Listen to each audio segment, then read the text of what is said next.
ఓం శ్రీ గురుభ్యో నమ. అందరికీ నమస్కారం అండి. ఈరోజు మనం ఐశ్వర్య యోగం శ్రీ లలితా అమ్మవారి యొక్క 13వ నామం, ఆ 13వ యొక్క నామం యొక్క మహిమ, అలాగే ఆ నామం పఠించడం వల్ల కలిగేటువంటి ఫలితాల గురించి మనం ఒక 5 నిమిషాలు తెలుసుకుందాం. ముందుగా గణేశుడి ప్రార్థన. శుక్లాంబరధరం విష్ణుం శశివర్ణం చతుర్భుజం ప్రసన్నవదనం ధ్యాయేత్ సర్వవిఘ్నోపశాంతయే. గురుబ్రహ్మ గురుర్విష్ణు గురుర్దేవో మహేశ్వరః గురు సాక్షాత్ పరబ్రహ్మ తస్మై శ్రీ గురవే నమః. ఓం ఐం హ్రీం శ్రీం శ్రీ మాత్రే నమః. ఓం ఐం హ్రీం శ్రీం శ్రీ మాత్రే నమః. ఓం ఐం హ్రీం శ్రీం శ్రీ మాత్రే నమః. హరి ఓం. ఈరోజు ఐశ్వర్య యోగం లలితా పరాభట్టారిక యొక్క 13వ నామం గురించి తెలుసుకుందాం. ఓం చంపకాశోక పున్నాద సౌగంధికల సత్కటాయై నమః. ఓం చంపకాశోక పున్నాద సౌగంధిక రసత్కటాయై నమః. ఓం చంపకాశోక పున్నాద సౌగంధిక రసత్కటాయై నమః. ఓం ఐం హ్రీం శ్రీం ఓం చంపకాశోక పున్నాద సౌగంధిక రసత్కటాయై నమః. ఓం ఐం హ్రీం శ్రీం ఓం చంపకాశోక పున్నాద సౌగంధిక రసత్కటాయై నమః. ఇది అమ్మవారి యొక్క 13వ నామం. చంపకం అంటే సంపంగి, పున్నాగం అంటే సురపన్న, సౌగంధికం అంటే ఎర్ర కలువ సౌగంధికం. ఈ కలువ జాతికి చెంది చాలా రేకులతో ఉండి సౌగంధికం అని పిలువబడేటువంటి పువ్వులు హిమాలయాల్లో ఇప్పటికే ఉన్నాయి. హిమాలయాల్లో ఎక్కువగా దొరుకుతాయి. ఈ చంపక, అశోక, పున్నాగ, సౌగంధిక పుష్పాలతో ప్రకాశించేటువంటి కొప్పుతో అమ్మ మనకి దర్శనమిస్తుంది. ఈ పువ్వులను ధరించి ఉన్నటువంటి అమ్మ కొప్పు తలలో పెట్టుకుని ఆ అమ్మ లలితా పరాభట్టారిక మనకి దివ్య దర్శనాన్ని ఇస్తుంది.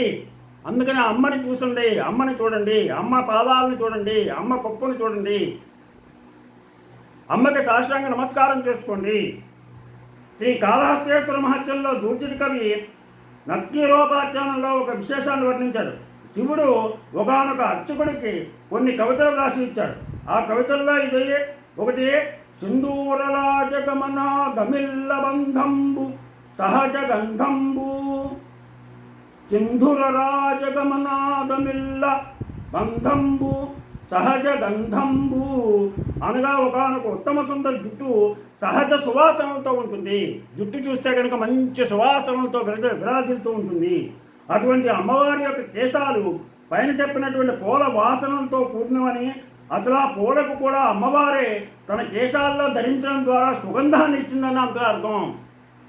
అసలు ఆ పువ్వులకే అమ్మవారు ఆ సువాసనని అమ్మవారే అందజేసింది. అలాంటి అందజేసినటువంటి ఆ కుసుమాలను, ఆ పుష్పాలని ఆ అమ్మవారు తలలో ధరిస్తే ఇంకెంత సువాసనలు వెదజల్లుతూ ఉంటుందో చూడండి. అంటే సకల పాపాలు కేశాలను ఆశ్రయిస్తాయి.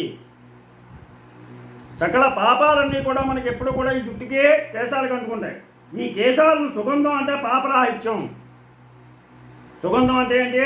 పాపరాహిత్యం, పవిత్రతత్వం, మహాపుణ్య సంపద ఉంటే జుట్టు సుగంధాన్ని వెదజల్లుతూ ఉంటుంది. అందువల్ల అమ్మవారు నా కేశపాసాలను స్మరించండి, మీ పాపాలను కడిగి వేసుకోండి, సద్బుద్ధిని పొందండి అని చెప్పేసి నా అమ్మవారి యొక్క కేశపాసాలను మనకి చూపిస్తుంది. మీ యొక్క పాపాలన్నింటినీ కూడా నా కేశపాసాలను చూసి పోగొట్టుకోండి, సద్బుద్ధిని పొందండి అని చెప్పేసి నా అమ్మవారు మనకి తెలియజేయడానికే ఆ కేశపాసాలను మనకి ఆ అమ్మవారు సుగంధాలతో మనకి చూపిస్తుంది. అందుకని చక్కగా ఆ లలితా పరాభట్టారిక కేశపాసాలని దర్శించుకుని మీ పాపాలని పోగొట్టుకోండి. దీని యొక్క ఫలితం ఏంటంటే, ఈ మంత్రం యొక్క ఫలితం పూర్వజన్మకృత పాపం. మనకి కొన్ని పూర్వజన్మ నుంచి వస్తూ ఉంటాయి. ఈ జన్మలో చేసిన పాపాలు కొన్ని ఉంటాయి, పూర్వజన్మ రూపాల్లో వస్తుంటాయి. ఆ పూర్వజన్మల్లో వచ్చింది వ్యాధి రూపంలో కూడా కొన్ని వస్తాయి. వ్యాధి రూపేణ బాధతే, వ్యాధి రూపేణ బాధతే పూర్వజన్మ కృతం పాపం, పూర్వజన్మ కృతం పాపం వ్యాధి రూపేణ బాధితే. అనగా పూర్వజన్మలో చేసినటువంటి పాపం రోగం రూపంలో వస్తుంది. ఈ రోగాలు తొలగాలంటే ముందు పాపాలు పోవాలి. రోగం పోవాలంటే కనుక రోగం పోదు, మందులు వాడతాం అయినా తగ్గదు. ఆ రోగం పోవాలంటే మనకి ముందు మనలో ఉన్నటువంటి పాపాలు పోవాలి. పాపం పోవాలంటే పుణ్యం చేసుకోవాలి. అందుకని ఈ మంత్రాన్ని 90 రోజుల పాటు పఠించండి. 90 రోజుల పాటు కనుక ఈ మంత్రాన్ని పఠించినట్లయితే 108 సార్లు 108 సార్లు ఈ మంత్రాన్ని పఠించండి. దాంతో దీర్ఘంగా ఉన్నటువంటి రోగాలన్నీ కూడా మాయమైపోతాయి. పూర్వజన్మలో చేసుకున్నటువంటి రోగాలన్నీ కూడా వాటి వల్ల వచ్చినటువంటి రోగాలన్నీ కూడా నయమైపోతాయి. అలాగే 41 రోజుల కనుక చెప్పిస్తే తీవ్రమైనటువంటి పాపాలన్నీ కూడా పోతాయి. అలాగే పిల్లిని కొంతమంది చంపుతారు తెలియక. ఆ పిల్లిని చంపితే చాలా పాపం. అలాంటి పాపం కూడా గుడి కట్టిస్తే కానీ పోదు అంటారు. పిల్లిని చంపితే కనుక పాపం ఒక గుడి కట్టిస్తే, దేవాలయం కట్టిస్తే కానీ పోదు అంటారు. కానీ అందరికీ దేవాలయం కట్టించడం సాధ్యం కాదు. అందుకని ఈ మంత్రాన్ని కనుక జపించినట్లయితే ఒక సంవత్సరం కనుక ఈ మంత్రాన్ని జపించినట్లయితే ఆ పిల్లిని చంపిన పాపం కూడా పోతుంది. అలాగే పిల్లలు దారి తప్పి ప్రవర్తిస్తూ ఉంటారు, చెడు మార్గంలో పెడుతూ ఉంటారు, చెడు వ్యసనాలకు బానిసలు అవుతూ ఉంటారు. అటువంటి వాళ్ళు ఈ మంత్రాన్ని 90 రోజులు రోజు 108 సార్లు వాళ్ళ చేత కనుక పఠించినట్లయితే వాళ్ళు సన్మార్గంలో పడతారు, మంచి అలవాటును నేర్చుకుంటారు, సత్ప్రవర్తన కలిగి ఉంటారు. ముఖ్యంగా చిన్నపిల్లల చేత, చెడు మార్గంలో ఉన్నటువంటి చిన్నపిల్లల చేత కనుక ఈ మంత్రాన్ని 90 రోజులు రోజుకి 108 సార్లు కనుక పఠించినట్లయితే మంచి సత్ప్రవర్తన అలవాటు అవుతుంది. అలాగే కొంతమంది ఇతరుల మీద ఈర్ష్య పెంచుకుంటారు. వాడికి ఉంది నాకు లేదు, వాడికి ఉంది నాకు లేదు, అన్నీ వాడు కారు కొనుక్కున్నాడు నాకు కారు లేదు, వాడు ఇల్లు కొనుక్కున్నాడు నాకు ఇల్లు లేదు అని ఈర్ష్య ఉంటుంది. ఆ ఈర్ష్య పనికిరాదు ఎప్పుడు కూడా.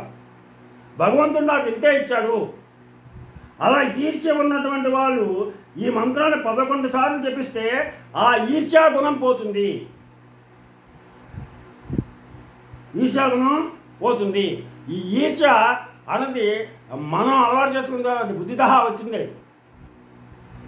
తప్పనిసరిగా ప్రతి ఒక్కళ్ళు కూడా ఏమనుకుంటారంటే వాళ్ళకు ఉంది నాకు లేదు, వాడు కొత్త బట్టలు కట్టుకున్నాడు నేను కట్టుకోలేదు అని ఈర్ష్యభావం ఉంటుంది. ఆ ఈర్ష్యభావం పోవాలి అంటే కనుక ఈ అమ్మవారి యొక్క లలితా పరాభట్టారిక యొక్క 13వ నామాన్ని పిల్లల చేత పెద్దవాళ్ళు పఠించినట్లయితే ఈ ఈర్ష్యాభావం పోతుంది. అందుకని తప్పనిసరిగా మీరందరూ ఈ అమ్మవారి యొక్క లలితా పరాభట్టారిక అమ్మవారి యొక్క 13వ నామాన్ని వీలైనంత సార్లు మీరు ప్రతినిత్యం పఠిస్తూ ఉండండి.